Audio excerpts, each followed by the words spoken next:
তিন জায়গায় প্রয়োজনে মিথ্যা বলা যায়।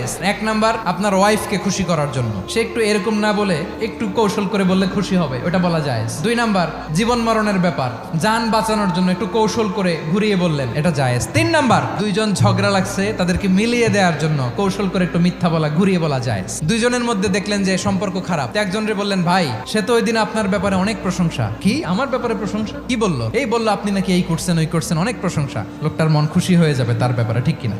আবার তার সাথে যার ঝগড়া, ওরে যে বলুন, ভাই ওই দিন তো সে আপনার অনেক অ্যাপ্রিসিয়েশন করলো, অনেক। সে তো অবাক, কি রে বলে কি? এই যে দুইজনের ব্যাপারে দুইজনের একটু ভালো ভালো কথা বলে দিচ্ছেন, একদিন দেখবেন রাস্তা দিয়ে হাঁটার সময় একে অপরকে সালাম দিয়ে ফেলছে, সালাম দিয়ে বুকে জড়ায় ধরছে, আছে না নাই?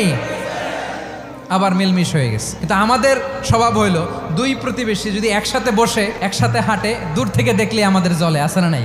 ঘটনা কি? এই দুইটার মধ্যে এত মিল কে? এই দুইটার মধ্যে গিরিঙ্গি লাগানো যায় কিভাবে? আল্লাহর কাছে তওবা করেন, এই মানসিকতার যেন আমরা না হয়, আমরা মিলিয়ে দিব।